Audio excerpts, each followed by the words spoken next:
Good vibes, everyone. So, here's our holiday ganap last week. So, dito, starting Good Friday until next week hanggang Monday ay holiday. So, then yung Tuesday is holiday din dito because it's South Stand anniversary.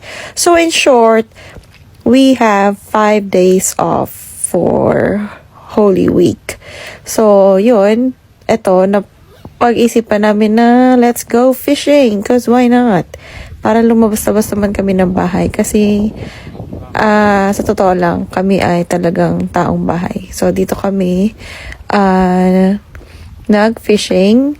Pero, I just found out na hindi pala dyan yung fishing area. Dun pala sa other side. Ewan ko kung bakit walang ano na. Pero saglit lang naman kami dyan. So, ito yung pagdating namin, yung mga katrabaho na yung hubby ay meron ng mga nahuli.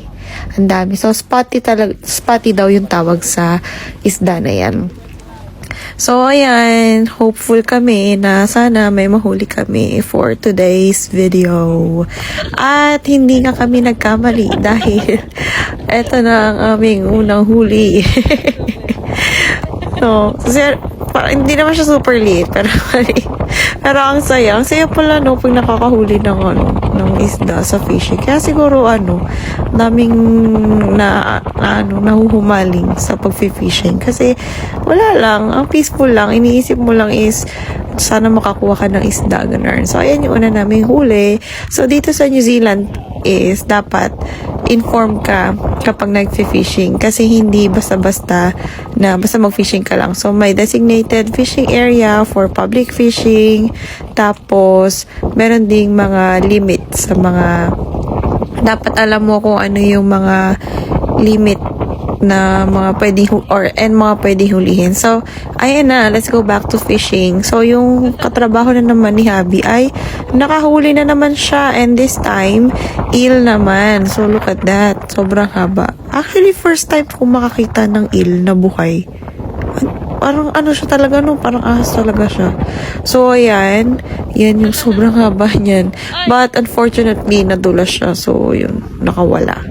Pero, eventually naman, parang nakahuli ulit sila. Feeling ko yun nahuli nila. So, ayan yung view outside. And ako yung naghahawak niyan. For the video lang. Pero nakahuli ako ng isa.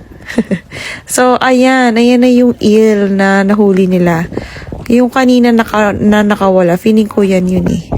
So, yan sobrang dulas siguro. Di ba madulas yung eel? Kaya talagang pinagtulungan nila yarn para mahuli na talaga nila at hindi na makawala pa.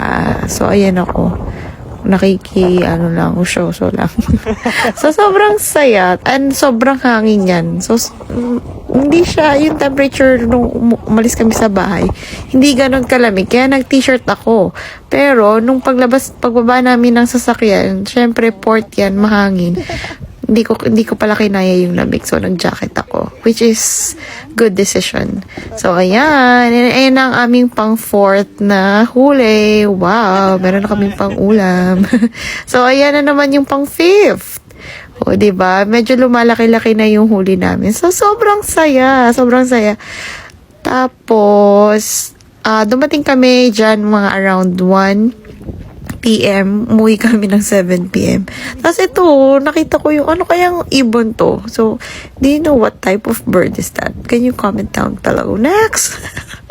Kasi sobrang laki ng ibon. So, yun, wala lang. Parang siyang quail egg na basta yun. Ayan, uwi na kami. Kasi yan na, magsa-sunset na. Actually, dalawa yung nahuli nilang eel. So, binigyan kami ng isa. Then, binigyan namin sa mga co-work ng asawa ko kasi hindi naman namin alam yan lutuin. So, look at that beautiful sunset. And, ayan, tinatransfer na ni Habi yung mga nahuli naming fish. So, binigyan kami ng, siguro naawa sa amin, ng katrabaho niya. Kasi binigyan namin sila ng eel. So, binigyan din nila kami ng fish. So, ang saya. Ang saya, diba? Parang gusto ko yan idaing. Feeling ko masarap idaing yung ganyang isda. Sa sa tingin nyo. Kaso hindi ako marunong magdaing. So, yan. Tinatransfer na niya sa plastic para hindi na siguro. Hindi na siya mangamoy sa sasakyan. Ayan. Look at that. Good catch for today. Thank you, Lord.